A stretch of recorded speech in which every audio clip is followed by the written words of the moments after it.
Anyhow, what is going on, Haunt Nation? I am Ant, T? and yeah, it's been a bit. It's been a minute. Why has it been a minute? Well, Because the universe thought it would be funny to fuck me with thyroid cancer. So- and that's actually not a joke. But I'm Yeah. back to being me, but, except now it just looks like I survived the prison shank, but I guess Yeah, hasn't- chicks dig scars. hasn't hasn't been the best year for either of us so far. No. We'll leave it at that. But there really hasn't been much going on in the haunt world, like not including like conventions and whatever, Yeah. which we really haven't been to. They just unfortunately have to work for a fucking living. Yeah. So they tend to fall on times when I'm working, so can't make them, which is also something that happens with haunts.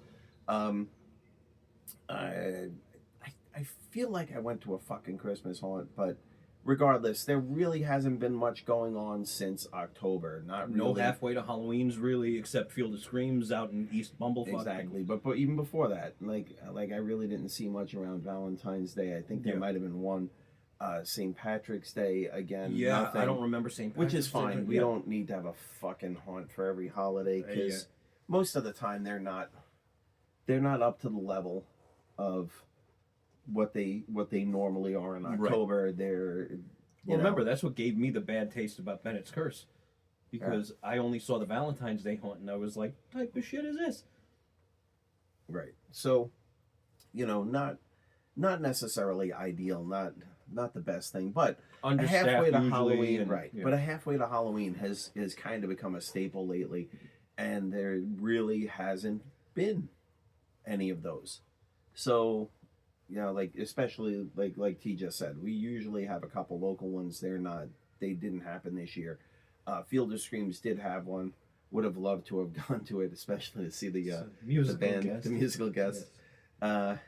If any of you know our history and you can look back at who their musical guests were, you'll get it. Yeah. Anyhow, onwards and upwards and deeper and harder, and no, that's different. Yeah. that's my side gig. But anyway, so we really don't have much to do for you in the ways of haunt. So what we do have, however, because there is a never-ending supply, and unfortunately we tend to watch a lot of really fucking bad horror films and not make videos on them. Right. And we really should be doing better. However, do better. However, well, we could always do better. Look better.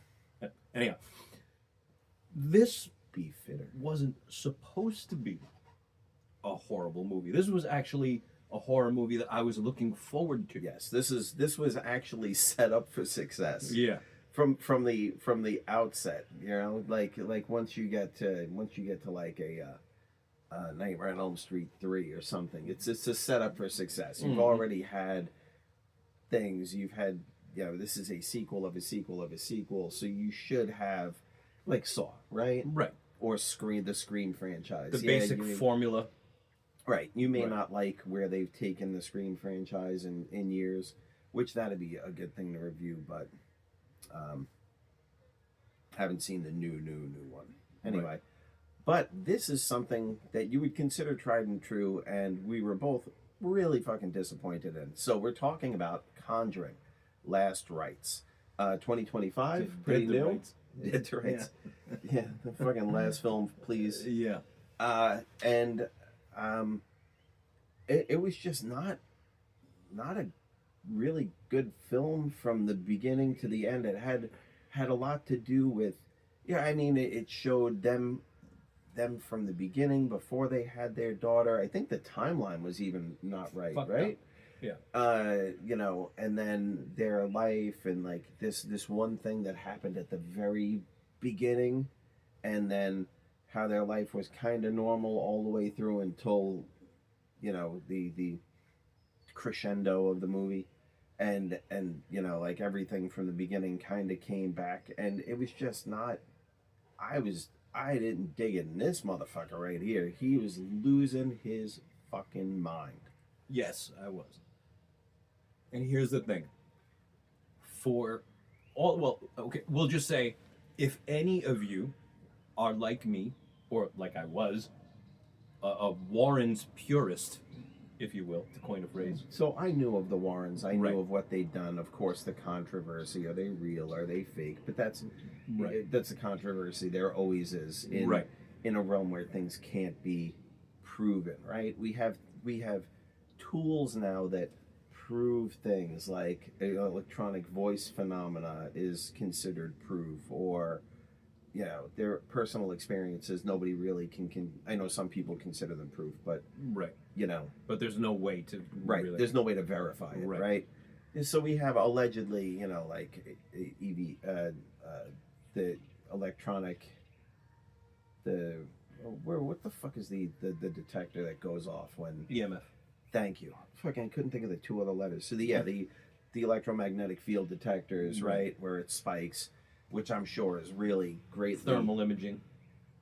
Yeah, you know what the other thing I don't like is where the computer kind of sequences an image into like like the Xbox, like like the Xbox, exactly. They're the fucking the Xbox Kinect, the fucking stick figure. Oh shit, it's a demon. No, it's a fucking.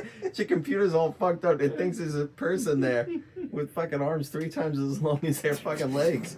It's a fucking pterodactyl. So with that being said, I have been following the Warrens since both of them were still alive and active.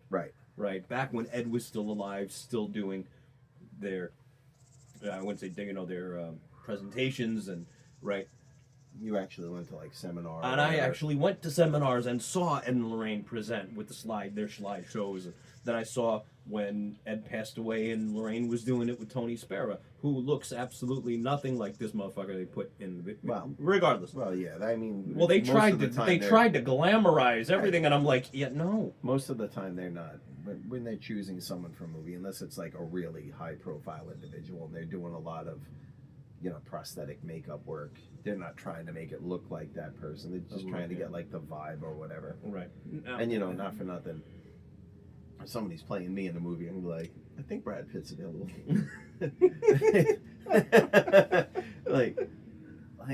Yeah. You definitely, especially if you have a say in it, you definitely want, you don't want them picking fucking Ron Jeremy. Right. Yeah, T.W. Durfee will be played by Ron Jeremy. Yeah. Well, they got the dick right, but that's about it. And how? Now, here's the thing. Again, for all of the Warrens purists like me, this is not the way the fucking story was told. In the first place, it had nothing to do with the real fucking story. I read the book. I saw Ed and Lorraine present this alleged case. It had nothing to do with what was in the fucking movie. So that is what this for about 2 hours. Well, that's the thing. It was about 2 hours and 40 minutes too long. It was a very. That was like John Wick 4. But John Wick 4 was boring. Well, this is true. Yeah.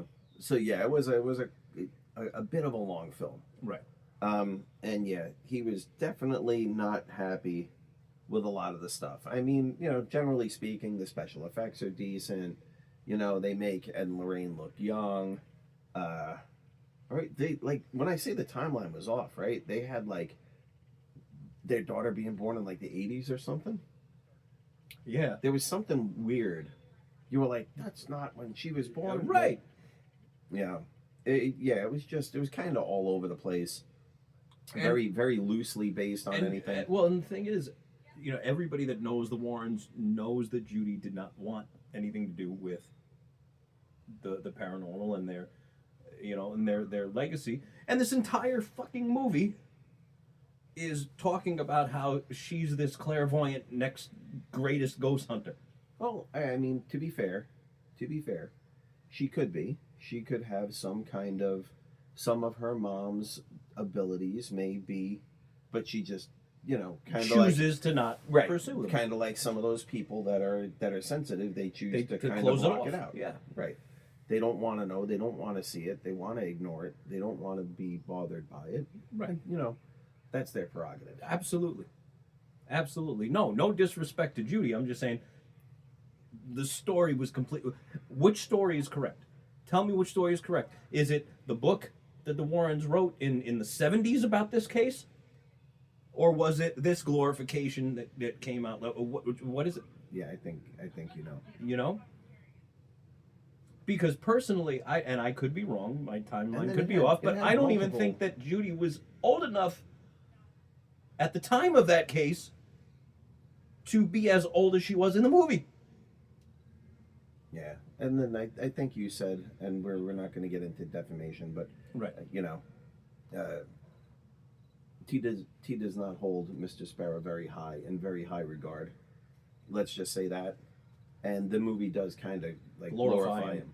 Yeah, it definitely makes him look like a good guy, which is we were both looking like, is he like an executive producer? Yeah, like because whoever did the movie made him look like a really good guy, and he could be a really good guy. I don't know. I don't know him personally. It was kind of like the Dave Chappelle skit when he said, you know, if you wrote your own documentary, you wrote your own biography. Right. But, oh, look at the penis on him. I don't know. I don't know the man. I've never met the man, but he's had a couple of interactions with him, and they weren't the best. Right. Let's just leave it at that. Yeah. So anyway, nothing to write home about. Not to give anything away. Right? Were there multiple dude, this movie was so fucking bad I forgot about it already. I swear to you. Well, the only reason I remember it is because it cranked me up so much that it was person that does not do drugs, like memory wiped, like I fucking smoked a big fucking bowl before watching it. Right. Like I just it was just and all of a sudden the clouds part and you feel, what the fuck did we just watch? Yeah, it was just so that I don't even I can't even tell you. Were there multiple demons or was it just one demon? I can't tell you. Right. I can't tell you because there was that one that you kept seeing. Mm-hmm. But didn't Lorraine, when she was doing her walkthrough of the house, say that many different things were going on? I believe so. I thought so. Could be many different things with the one spirit or whatever. Right. Either way, I mean, definitely, in my opinion, and this counts the Conjuring one where it was just like the case with the little redneck kid who like murdered his whole family and they're trying to get him, you know, where it went to court. Right. Like you would have thought that would have been the worst one in the series, but no. But nope. This one wins. Yeah. For, in my opinion, worst Conjuring film. There's really not much else to say. Like I said, the special effects were decent. They did have parts where Ed and Lorraine were young and old. I think they used different actors from when they were young. I don't think they did the de-aging. You know, the one thing I have to say though, right, has nothing to do with the movie, but Vera Farmiga is a metalhead. Who's Vera Farmiga? The actress that played Lorraine Warren. No, she is a lead singer of her own metal band, bro. All right, cool. Yeah, so I gave her props for that. Oh, you know, God bless her. Yeah, no spring chicken either. No, but you know, hey, neither of any of us who like real music these days. Amen, brother. Amen. Anyway, on that note, cut to the chase. We're gonna give this a rating. Out of what? Out of 10 or out of 5? Out of 5, man. It's a movie. We'll just do like 5 stars. 2. Yeah, I'm gonna go with 2. I'm gonna go with like 1. Just because it was so. 1.5.